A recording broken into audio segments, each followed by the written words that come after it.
Welcome to CIHT Podcasts. Today we focus on transport in the United States. To guide us through this, we're in very safe hands. Jeff Paniati, formerly Executive Director of the Federal Highway Administration and now at the Institute of Transportation Engineers as Executive Director and CEO, is in a good position to guide us. Can we start with recent legislative changes? You saw the implementation of MAP 21, and from December, the FAST Act, Fixing America's Surface Transport, was introduced. Finding common ground in the US is not always easy, so why did it work here? Well, I think a couple of things happened. With MAP 21, the first piece of legislation, that was a vehicle for the U.S. Congress to find that common ground on a lot of policy-related issues. So it was a relatively short-term piece of legislation. It didn't provide long-term certainty on funding, but it did provide some transformational pieces of policy, specifically in moving the federal program to a performance-based program. So for the first time, introducing a requirement to establish common performance measures across all states and a requirement that they report on the performance of the system, the infrastructure quality, safety, congestion levels. So it's the hard work on the policy side was done in MAP 21. Then there was a bit of a lull as that went on and Congress resumed consideration of longer-term legislation, but they primarily, in the FAST Act, which is that piece of longer-term legislation, they primarily focused on the money. So there were some policy changes on more attention to freight, for example, but mostly they worked on figuring out how to provide certainty in funding over a 5-year period. And that's what was provided in the FAST Act. They still didn't really deal with the underlying issue of how transport is paid for in the U.S.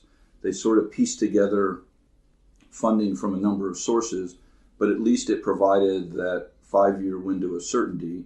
And so when you put MAP 21 and the FAST Act together, you have the policy piece and the funding piece that kind of fit together in a whole over the 5-year period. Yeah, because you mentioned about the funding for it, because there's been a gap for a number of years with federal gas tax, and that's not been increased since 1993, and vehicles are getting more fuel efficient. So right. The gap's presumably been growing for a period of time. Why is there the resistance to increase fuel tax? Is it political? For many, many decades, the amount of revenue coming in on the gas tax met the needs of the country, because we were going through a period where we had rapid growth in vehicle miles traveled. Cars, as you say, were not as efficient in that period of time. And even though we had the gas tax wasn't rising, in the early 90s and 2000s, the total amount of revenue coming in was rising because VMT was rising.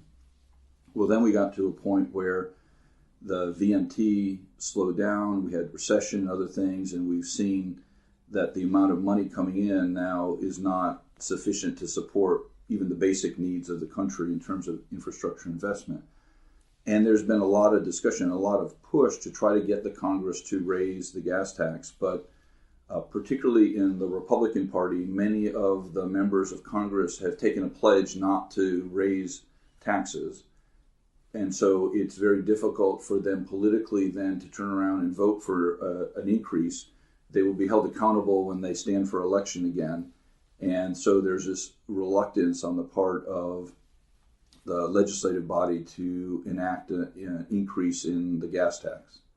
So they've pieced together other somewhat related to transportation and most recently pretty unrelated sources of revenue to be able to provide the necessary funding.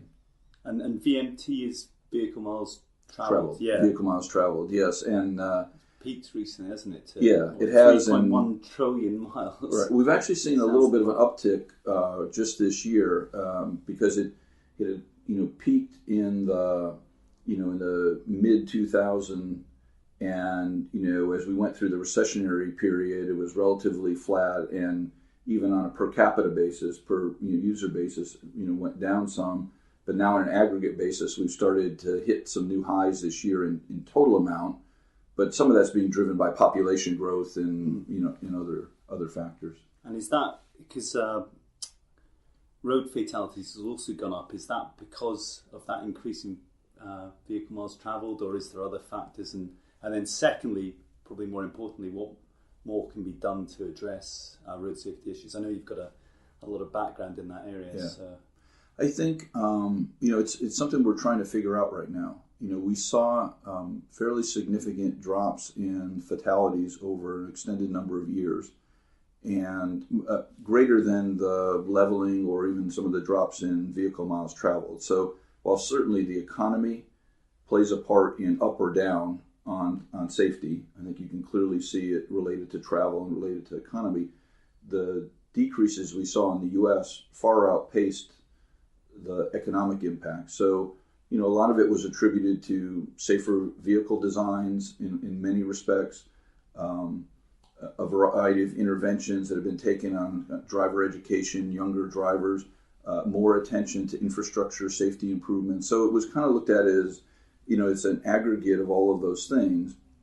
So we're a little bit uncertain when we now see it ticking back up, is that the economy, certainly part of it, but it seems like, is there something else going on there beyond a stronger economy, lower gas prices, more travel?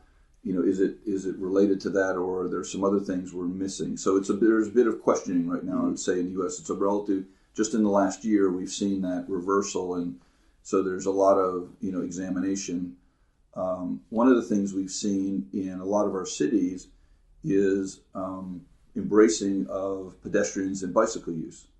So we see much more investment and much more encouragement for people to bike and walk, and a lot of bike share and other programs. And we are seeing some increases in particular in fatalities in bike usage. So while on the one hand it's great that we're getting more people to walk and bike, our bike networks, our accommodations for pedestrian and bicyclists are probably not where they need to be, and that is clearly an area of focus in many cities. Interesting. And you did mention young drivers as well.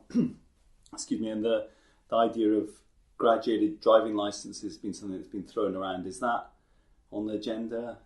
It's actually used quite a bit in the U.S. in most states these days, different forms. The idea that, I know I have two relatively young adults in their early 20s who have gone through a driver license program as they got their licenses.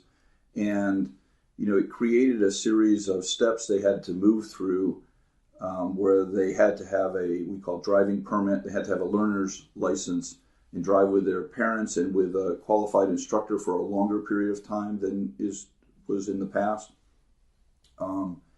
So the result is they would end up getting their license at a slightly older age.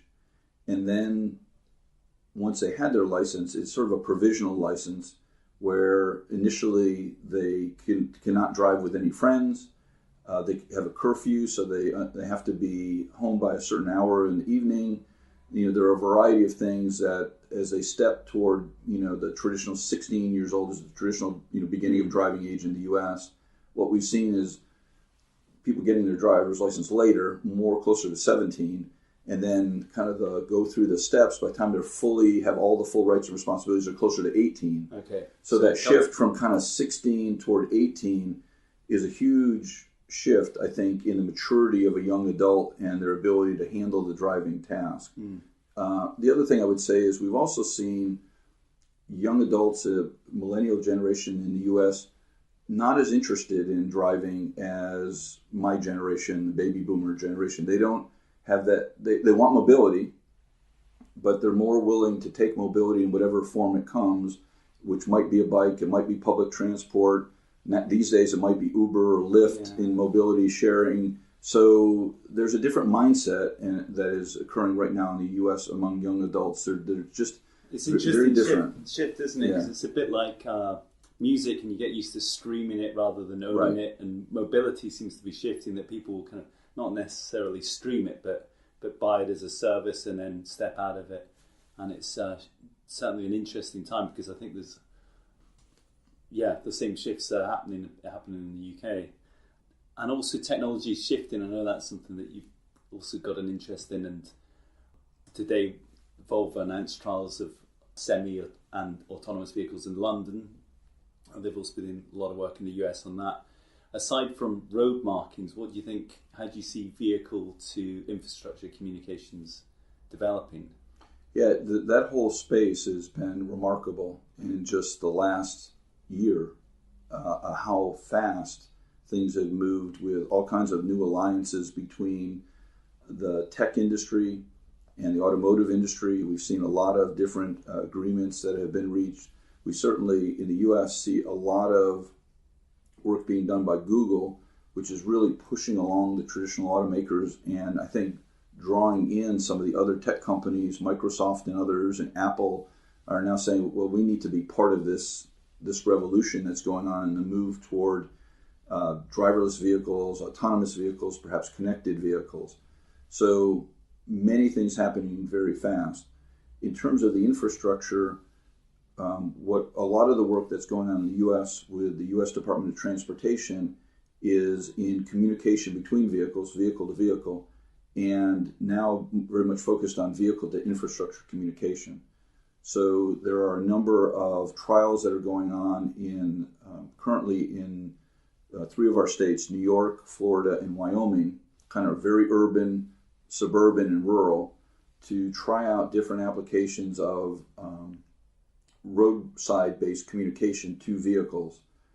Things like the intersection and being able to communicate the signal, phase, and timing information from the traffic signal to vehicles to support safety applications that would stop red light running crashes, or that might provide smoother mobility through an arterial. Also applications that are meant to provide vehicles and drivers with information on things like work areas where you have very shifting conditions, and so they're able to know what the lane configuration or what the situation of where there's a queue backing up. Those kinds of applications are being explored right now between this vehicle to infrastructure communication. And I think, you can very quickly think through a variety of areas where, the vehicle could do great things autonomously, but if it had a little bit more information, it could see around the corner, if it could see down the road through, black ice on the pavement, that it could be, it could be a lot more sophisticated and powerful of a tool. Yeah, very, very interesting. And can we just return back to a bit about the performance metrics? Sure. I think there would be quite a bit of interest in the UK about how that works, and is it related to funding? Like if there's if a state DOT's performing particularly well, do they get rewarded? Or if one's struggling, does it get more funding? How does that? Well, you've hit exactly on the tricky issue. Yeah, you've hit exactly on the issue. That as we've moved toward this legislation, that was exactly the concern of states. So, just to give you a little bit of background, a number of our states have been monitoring their own performance because their governors or legislature or someone has been demanding that they be more transparent in their performance of the system. So they've had performance measures on different parts of the system, but they've been different from state to state, collected different, organized different. Many states hadn't had anything at all. So a number of years ago, when we had what was called the American Recovery and Reinvestment Act, it was right after the recession. It was meant to push dollars into the system. This was post-2000. This was Obama inheriting the financial when crash, he came in. and then it was the stimulus bill. Yeah. So when he came in, and with that act, there was a big push along with that act from Congress to have very detailed reporting on how the money was used. And that began to move the discussion toward, well, should we have more information about how the federal money is used? And the states realized that they were going to be held more accountable. And rather than just reporting, the discussion turned to performance measures and reporting on outcomes, not just reporting on outputs or activities. So there was quite an extensive consultation period within the state departments of transportation with the federal government, and then engagement with the Congress that led up to the passage of, in MAP 21, the incorporation of performance requirements. So what those performance requirements do is they require the federal government to establish in about 7 different areas what the metrics will be. They're done through we call rulemaking. It's kind of a consultative process where the federal government puts out, here's what we plan to do. States or other interested parties provide comment. Those are examined, and then a final decision is reached in each of the areas on the rulemaking. So the federal government's in the middle of that process right now. They've put out and finalized the rule, for example, in safety measures. And they've put out and are in the process of finalizing the rule on pavement and bridge quality. And they've just released the most controversial part, or the newest part, which is on congestion measures and on environmental measures. And those are just in the last week have become available and are being considered. So once these rules are put in place, then states and regional governments will have to set targets using those measures. So they will have to identify, with the resources we have available, we believe the target over the next 2 to 4 years are these kinds of reductions in fatalities or improvement in pavement quality, or perhaps not. Then if their funds are very small, they might say the best we can do is hold down the deterioration of the pavement to this level. And so they will have to all use the same measures, all report to the federal government, will have to report to the U.S. Congress on the state of the entire infrastructure. There are a few consequences in terms of if they don't meet their targets. They're mostly in coming up with remedial plans to figure out how to meet the targets. So back to your original question, we didn't feel like at this beginning stage of performance management that it made sense to be in a position where if someone does worse, they get less money. And if they do better, they get more money, because you're not solving the safety problem if you're taking money away from someone who's struggling with it. And that was the big fear of the states, is they were willing to be held accountable and to move into this performance era, but they didn't want to start in a situation where they immediately lose money, where there's winners and losers in the process. So we, from a federal government perspective and from a state perspective, in communicating with Congress, encourage them, and they did take an evolutionary approach. Down the road a little bit, in another future piece of legislation, you could see those exact playing out, but not right now, not yet. It's too early. And a bridge condition, is that something that's concerning in the US, given the collapse of the I-45? Is that high on the agenda still, or do these things fade a bit in the kind of particularly political memory of things? Is that? I think they fade in the political memory. I think not obviously in the engineers. No, I think that's a good thing for the American public, that that there is a well-organized system of a bridge inventory system that states are required to report to based on their bridge inspections, the condition, and depending on the condition of the bridge, take various measures of more frequent inspections or repairs or activity. So there's a very well-developed process of inspecting and gathering that information and oversight from the federal government to ensure that bridges remain safe. The thing that we always said, if it's open, it's safe. If it's not safe, it's going to be closed. I think the challenge right now in the U.S. is a large part of our major system, the interstate system, was built in a fairly narrow period of time. So you have a lot of structures that are aging at the same time, that are 40 or 50 years, becoming 40, 50 years old, and that need some rehabilitation and replacement. So we're not worried about large numbers of bridges falling down or anything catastrophic happening, but there is a need for a fairly significant level of investment to renew that infrastructure in the period of time that we're in.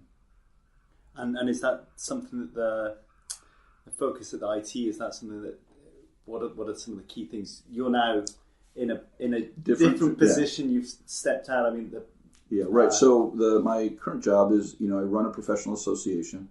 We have about 13,000 members, traffic engineers, transportation planners, some technologists, some policymakers. About half in the public sector at all levels of government, but more at the city and local level, and about half in the consultant or technology vendor environment. So in that world today, there is a lot of focus on cities in the United States and kind of the planning and development of those cities and dealing with a whole series of things that are going on, some of which we've talked about and some not. So if you're in a medium to large size city in the United States today, number one, you're being pushed very much to increase the livability of your city. The bike network, bike share, walking, transit, heavy rail, streetcars. You're being asked to create an environment which is more attractive to draw populations back into cities, because in many U.S. cities, people moved out to the suburbs, and cities want a vibrant downtown. So you're being asked to do that. At the same time, coming into most of those cities are new mobility companies like Uber or Lyft that are competing with an established taxi industry, in some cases putting that taxi industry almost out of business. Or even transit in some cases. Exactly, and that's the new thing is transit, and there's this sort of uneasy relationship with transit right now, trying to figure out, are they a help because they create that last mile connection to, say, a fixed rail system, or are they competition? So you're asked to deal with that, and then, oh, by the way, this driverless car, they're coming, and the US DOT has been doing this Smart City Challenge where it asks for proposals from cities across the United States with the carrot of $40 million of investment if you were selected as the top smart city. They've gone through a down select to 7 right now, and they're competing for the U.S. money and also the U.S. DOT money, but also a number of foundations and private companies have put up additional capital that will be invested in that city. So everybody's trying to think out of the box in terms of driverless vehicles or autonomous vehicles and how they might fit.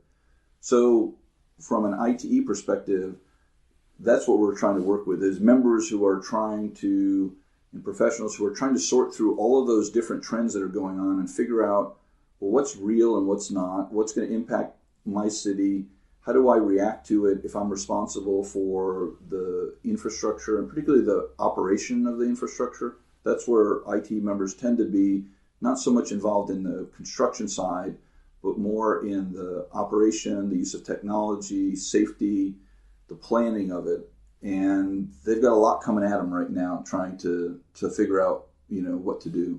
Well, they're clearly in good hands with you now in the role as executive director and CEO. Thanks very much for your time today. It's been incredibly helpful, and good luck with the challenges ahead. Thanks very much. I appreciate the opportunity to have shared a few thoughts with you, and I think the international exchange that goes on, I think between the UK and the US, I think is extremely powerful, and I would expect that us to see more of it in the months and years to come. Thank you for listening to this CIHT podcast.